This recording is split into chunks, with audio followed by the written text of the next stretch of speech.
बाबा गोरखनाथ की नगरी के नाम से गोरखपुर काफी प्रसिद्ध है, लेकिन नाथ संप्रदाय से डीडवाना का बेहद खास रिश्ता है। डीडवाना नाथ संप्रदाय का विशेष साधना स्थल रहा है और डीडवाना में जोगा मंडी नाम से नाथ संप्रदाय का करीब 2500 वर्ष पुराना पवित्र मठ मौजूद है। माना जाता है कि प्राचीन काल में यहाँ पर उज्जैन से संत आए थे और जिन्होंने इस गद्दी की स्थापना की थी तथा यहाँ भरथरी जैसे महापुरुषों ने तपस्या कर आध्यात्म का प्रकाश फैलाया था। जोगामंडी धाम में एक प्राचीन सुरंग भी मौजूद है। ये सुरंग शहर से 5 मील दूर तिखली डूंगरी होते हुए उज्जैन तक जाती है। उज्जैन में भी इस सुरंग के द्वार बताए जाते हैं, लेकिन सुरक्षा की दृष्टि से ये बंद कर दी गई है। जोगामंडी के महंत लक्ष्मण नाथ जी महाराज ने डीडवाना समाचार को पूरी जानकारी दी। देखिए पूरी रिपोर्ट। ये हिंगलाज माता का मंदिर है।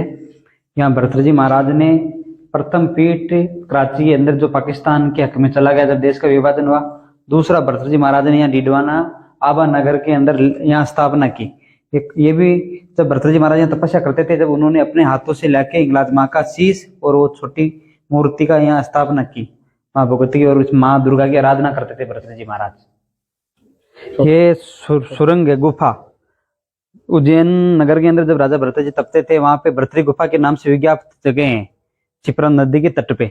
वहां बाबा जी जब तपस्या करते थे, वहां से उन्होंने तपस्या करके अपनी तपस्या पूरी करके वहां बताते गुरु लोगों ने बताया हमें कि वहां से तपस्या करके जमीन के द्वारा भरतरी जी महाराज यहाँ आके प्रकट हुए थे। तो ये सुरंग बताते हैं यहाँ से वहां उज्जैन तक जाती है। ये उनके हाथ की सुरंग है भरतरी जी महाराज की। यहाँ आके फिर उन्होंने 60 वर्ष तपस्या की और ये यहाँ सभी उनके शिष्य हुए। उनके प्रथम शिष्य हुए बाबा आत्मनाथ जी महाराज। उन भरतरी जी महाराज ने यहाँ तपस्या करके अपने प्रथम शिष्य आत्मनाथ जी महाराज को दीक्षा दी। उनके जीवित समाधि है ये आत्मनाथ जी महाराज की। ये औरंगजेब के हाथ की बनाई हुई है, अंदर सम्मत लगी हुई है। औरंगजेब के हाथ की यह समाधि का निर्माण कराया गया। मुगल शासन के अंदर जब औरंगजेब का शासन हुआ करता था, उस समय औरंगजेब ने अपने हाथों से इस समाधि का निर्माण करवाया मंदिर का। और ये जितने भी समाधियां दिख रहे हैं ना आपको, ये सब समाधि स्थल है। जितने यहाँ महंत हुए संत, उनकी सभी की समाधियां यहाँ। जब नौकोटी मारवाड़ का शासन था, जब डीडवाना शहर बक्सा और 84 गांवों की जागीरी इस मठ को दी गई थी दरबार की ओर से। 84 गांवों के अंदर न तो कोई राजा न ठाकुर हुआ करता था, कोई भी नहीं। यहाँ के जो मठाधीश होते थे ना, वो उन्हीं का शासन चलता था 84 गांवों में। और डीडवाना नगर का संचलन यहाँ के जो महंत होते थे वो करते थे। ये सामने कुचिबला भैरव का मंदिर है।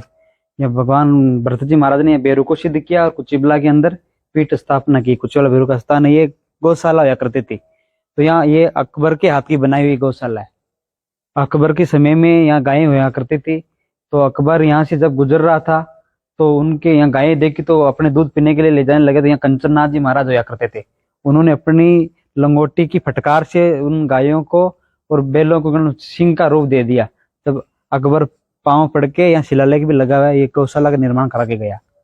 और विशेष बात थी कि अगर जब मुगलों का शासन था, तभी डीडवाना से किसी प्रकार कर नहीं लगता था कि नाथ जी के कारण यहाँ जो नाथ संप्रदाय के संत बैठते थे, उनके पीठाधीश के कारण यहाँ मुगल शासन में या कोई भी राजा इस जगह का, डीडवाना नगर कभी भी आज तक कर मुक्त रहा। डीडवाना नगर ये संतों का, यहाँ के नाथ संप्रदाय के संतों की कृपा रही।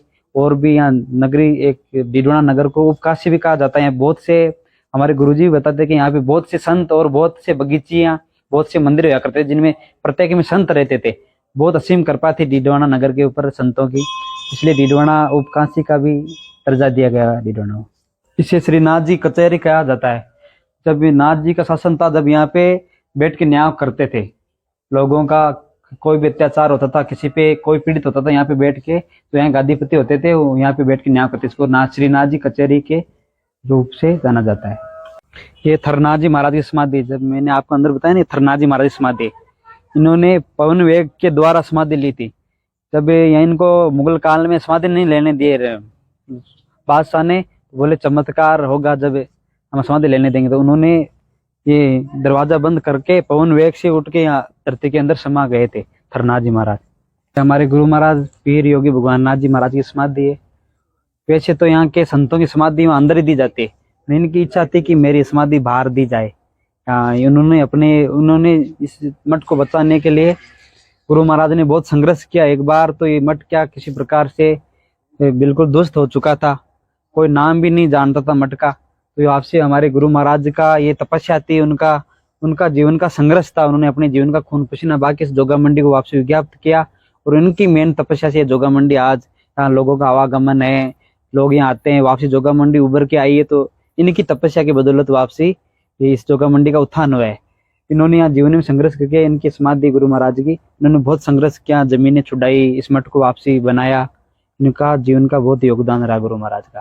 भरतरी जी का धुना है, यहाँ राजा भरतरी जी ने 60 वर्ष तपस्या की, उनके हाथ से लगाया हुआ धुना है।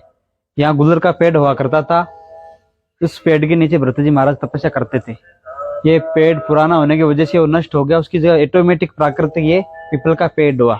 ये जब से मैं बचपन में यहाँ जब आया जोगा मंडी में, जब से आज कम से कम 20 साल से इस वृक्ष को मैं देख रहा हूँ।